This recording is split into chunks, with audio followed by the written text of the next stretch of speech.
Welcome to People in Profit, your essential business briefing. Coming up, 108 years to achieve gender equality. We delve into the latest research on the gulf between men and women at work.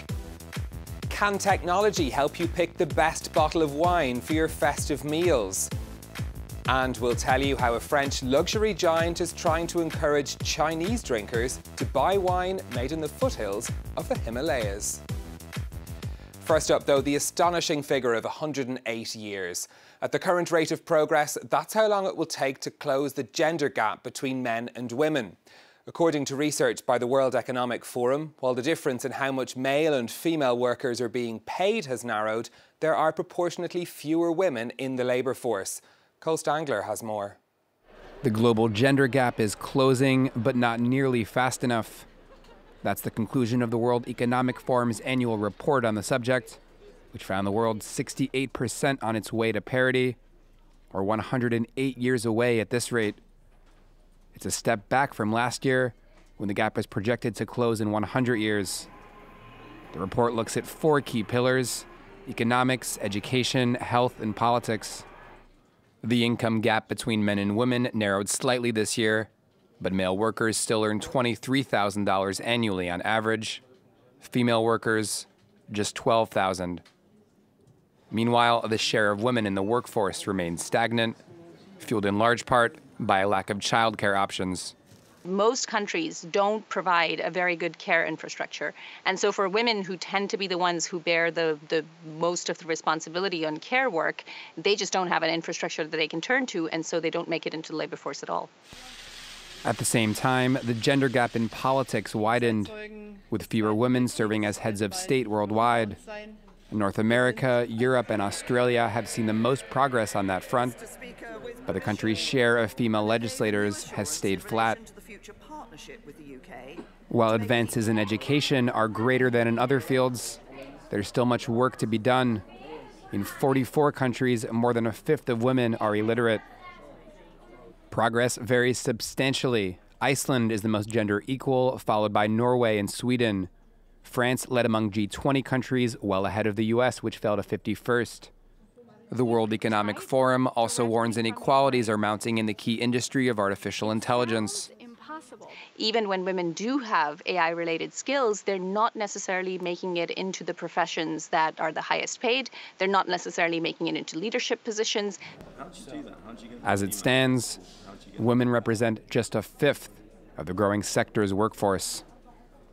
Well, let's stay on the subject of artificial intelligence. I'm joined in studio now by Thomas Dayras, who's the co-founder and CEO of the wine tech app Matcha. Thank you for coming in to speak to us. Thank you. We're going to talk about your app in a second, but I'm interested because you work in this field of artificial intelligence. Yeah. Do these figures reflect your experience? 22% of women holding positions in artificial intelligence? Yeah, I would say it's worse in France, actually. We are a team of 7 people at Matcha, and we recently hired 2 people.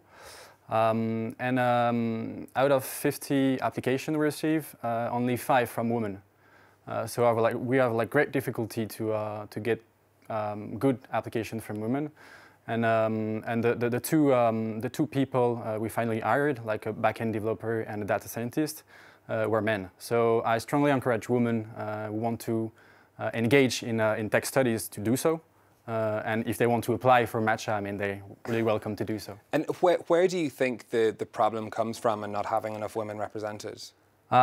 Well, to me, as far as France is concerned, I would say it comes from the scientific studies. I mean, we have a strong scientific filière in France, but it's mostly for men, historically, and it's the main problem, and I think we have to foster this movement. Okay, we'll move on to the app that you are the co-founder of. Explain to me, what is Matcha? How does it work? So maybe we have to go back a little bit in the past. So Matcha started 3 years ago, and it's a blend of sommelier and tech profiles. And basically, the problem we faces was being able to guide consumers in the really simple act of picking the right bottle at the right moment. So what a sommelier does in a restaurant, essentially. A sommelier or a cavist in a wine shop. And the great experience that you have in a wine shop is really simple. It is made of empathy, conversation, storytelling, and accessible content. But if you think about these ingredients, it's not that easy to replicate in the digital world.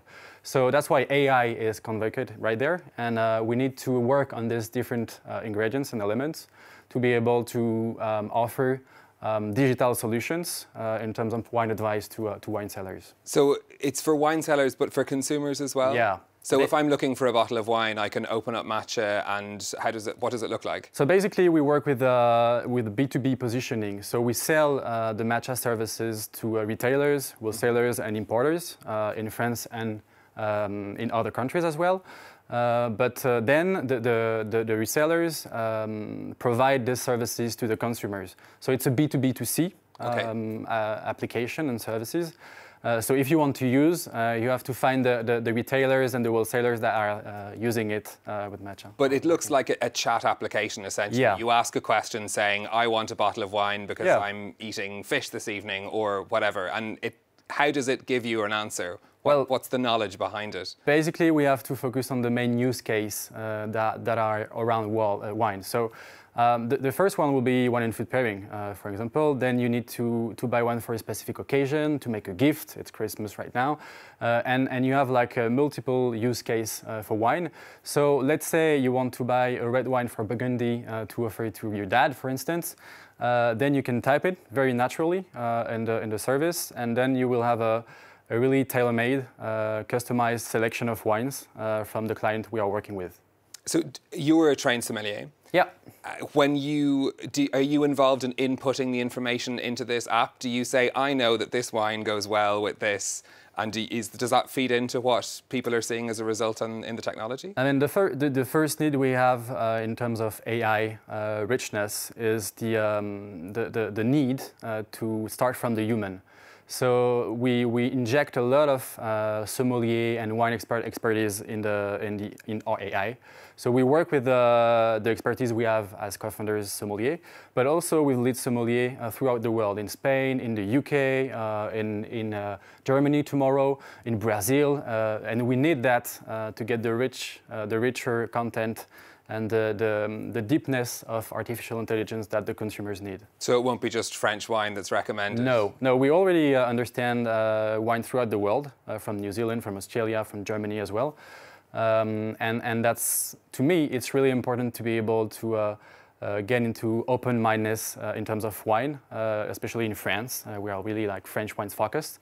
But when you come to the UK market or the Brazilian market or the US market, then you need to deal with wine from Chile, from Argentina, and so on. So we already work with that kind of wines. There's a great tradition in France of your local wine cellar that you go to, and even if you're not going to spend a lot of money, you ask and get great advice. Are you worried that wine cellars are going to reject your application on the basis that it's going to kill their jobs? Not really, because I mean, sommelier in restaurants and cavistes and wine shop do a terrific job, and they will keep on doing it. But we are really, Matcha is focused and designed to be here when there is no sommelier or no cavist. And especially in big retailers, online, of course. And keep in mind that 9 consumers out of 10 are not able to pick the right bottle. And 85 to 90% of the wine bottle in France are still buy in big retail shop. So we need to bring advice. When you're looking at all of the wines in the supermarket and saying, I don't know which one to buy. Yeah, that's the main picture we have, like 400 bottles in front of me. Okay, what do I do? Do I have to pick this one? It's a nice one. Yeah, so it's a really complicated choice for a consumer right now. So where do you see the app going next? Do you have retail customers already set up? Yeah, I mean, we work in France with Monoprix, Intermarché, and a wholesaler which is called Promo Cash. And we have a really, really good discussion with retailers in the UK as well. So, and we have very good feedbacks from the clients we have in France in terms of capacity to guide the consumers and conversion in terms of sales, which is important as well. So, so yeah, it's a good start for us, and I guess we'll be able to guide consumers throughout the world very, very soon. OK, Thomas Dayras, co-founder and CEO of Matcha, thank you very much for coming in to speak to us. Thank you, Stephen. Well, we're going to stay with wine for our next story, and bottles worth almost €300 being made in the foothills of the Himalayas. It's a project run by the owners of Moet Champagne and aimed at the growing Chinese market. The only problem is that wine drinkers in China need to be convinced to buy bottles actually produced in the country. Peter O'Brien reports. In the foothills of the Himalayas, an unusual spot for a vineyard. It's owned by French luxury giant LVMH and managed by Maxence Dulot. There's a negative connotation to things made in China, but we do everything with passion and with the utmost precision to make the best wine possible. After years of searching, the company finally found a location in China with the right conditions to produce a first-class bottle of red.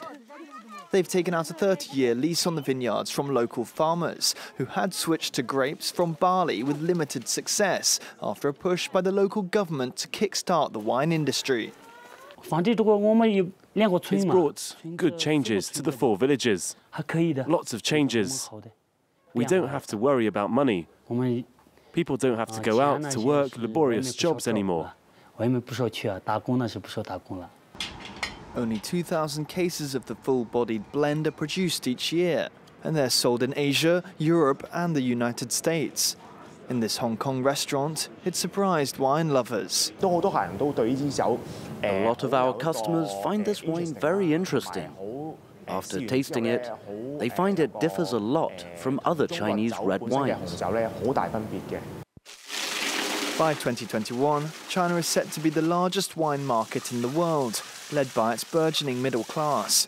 While imported wine consumption grew almost 20% last year, sales of Chinese wine continued to plummet. But LVMH, with this vineyard, is hoping to reverse this trend. Well, that's it from us for now. You'll find the best of our business coverage on our Facebook page, though, France 24 Business, or you can tweet me with any questions or comments at @NewStephen. Until next time, thanks for watching.